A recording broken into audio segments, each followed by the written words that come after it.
बिस्मिल्लाहिर्रहमानिर्रहीम। अस्सलामुअलैकुम। ये है रेड एप्पल जैम और आप देख सकते हैं कितना अच्छा और कितना ज़बरदस्त बना है। बिल्कुल बाहर जैसा हम ख़रीदते हैं, बल्कि उससे भी अच्छा बना है। और ये है गोल्डन एप्पल जैम, ये भी बहुत ही ज़बरदस्त तैयार हुआ है। और मज़े की बात यह है कि ये जो एप्पल जैम है, इसे हम बग़ैर किसी कलर के, कोई भी फूड कलर इस्तेमाल किए बगैर बना सकते हैं। और ये मिनटों में तैयार हो जाता है और बहुत आसानी से बन जाता है। तो इसके लिए हमें चाहिए, सबसे पहले हम रेड एप्पल जैम बना रहे हैं। इसके लिए हमने 1 किलो सेब लिया, उसे छील लिया, उसके बीज वगैरह निकाल लिए।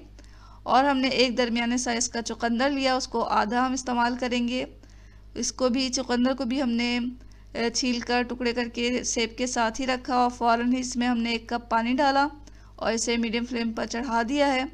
सेब को छीलने के बाद, काटने के बाद हवा में नहीं छोड़ना चाहिए, इस तरह ये काले पड़ जाते हैं और हमारा जैम जो है वो उसका कलर अच्छा नहीं आएगा। तो हम इसे मीडियम फ्लेम पर पका लेंगे यहाँ तक कि सेब भी अच्छी तरह गल जाए और चुकंदर भी अच्छी तरह गल जाए। सेब जब गल गया तो हमने इसे हैंड ब्लेंडर की मदद से ब्लेंड कर लिया है, अच्छी तरह पीस लें इसे।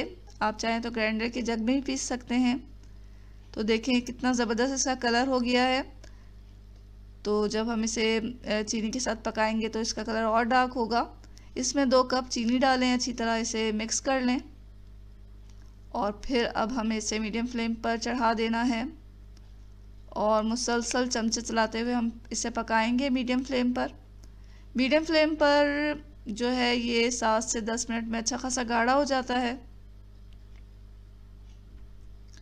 इसे मीडियम फ्लेम पर पकाएं चमचे चलाते हुए। जब भी ये गाढ़ा होना शुरू होगा तो इसके छींटे उड़ेंगे, तो इसे कवर करके पकाएं और दरमियान में कवर को हटा के इसे चलाते भी रहें ताकि हमारा जो जैम है वो पेंदे से ना लगे। कुछ ही देर में ये गाढ़ा हो जाएगा। तो इसी तरह चलाते हुए इसे पकाएं।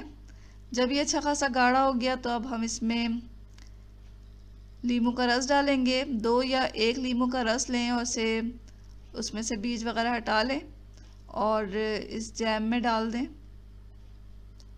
नींबू का रस डालने के बाद इसे चलाएं और फ़ौरन ही हम फ्लेम को बंद कर देंगे, क्योंकि नींबू का रस डालने के बाद अगर ज़्यादा पकाया जाए तो ये जैम जो है वो कड़वा हो जाता है।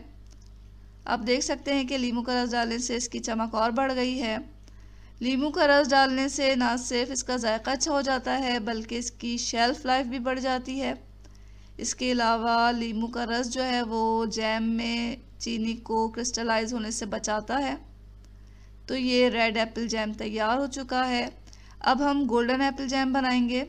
गोल्डन एप्पल जैम बनाने के लिए भी हमें 1 किलो सेब चाहिए। उन्हें छील लें, उसके बीज वगैरह निकाल लें और छीलने के फ़ौरन बाद ही हम इसमें 1 कप पानी डालेंगे और इसको चढ़ा देंगे।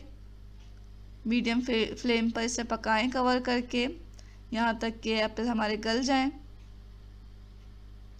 कुछ ही देर में एप्पल गल जाएंगे तो हम इसे हैंड ब्लेंडर की मदद से या ग्राइंडर के जग में पीस लेंगे।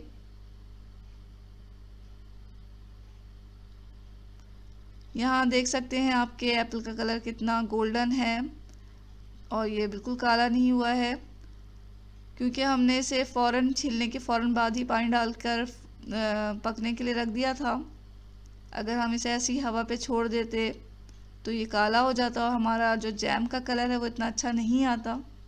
पीसने के बाद हमें इसमें 2 कप चीनी डालना है और फिर से अच्छी तरह मिक्स करके मीडियम फ्लेम पर पकने के लिए रखें।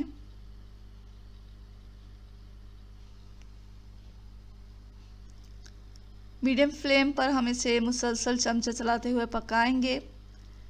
जैम जब गाढ़ा होने लगता है तो इसके छींटे उड़ने लगते हैं, जैसे कि आप देख सकते हैं कि कैसे बबल्स से इसमें से निकल रहे हैं। तो इससे बचने के लिए इसे कवर करके पकाएं और दरमियान में ढकना हटाकर इसे चलाते भी रहें। तो 10 मिनट के अंदर अंदर ये जो हमारा जैम है वो गाढ़ा हो जाएगा।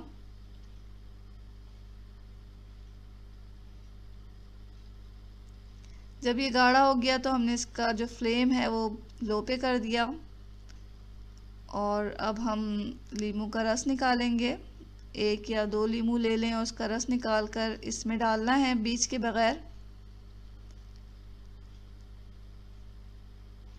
तो लीमू का रस डालकर इससे थोड़ा सा चलाएं और फ़ौरन ही फ्लेम को बंद कर दें ताकि हमारा जैम जो है उसका जो जायका है वो कड़वा ना हो। लीमू के रस से जैम का टेस्ट भी बहुत बढ़ जाता है। तो ये देखें कितना अच्छा, कितना खूबसूरत कलर आया है इसका, बिल्कुल गोल्डन। और आपने देखा कि हमने बग़ैर किसी भी फूड कलर के इस्तेमाल किए हुए इस जैम को तैयार कर लिया है और ये बहुत जल्दी बन गया है। आप इसे आराम से, आसानी के साथ, बहुत कम वक्त में घर पे तैयार कर सकते हैं और इसका जो रिज़ल्ट है वो बाहर के जैम से बहुत अच्छा आता है। तो ज़रूर ट्राई करें इस मज़ेदार एप्पल जैम की रेसिपी को और इंशाल्लाह ये आपको बहुत पसंद आएगी। तो इसको लाइक भी कर दें। इस चैनल को सब्सक्राइब किए बगैर हरगिज़ ना जाएं और दुआओं में हमेशा याद रखें। खुश रहें, अच्छा खाएं। इसके साथ ही अल्लाह हाफ़िज़।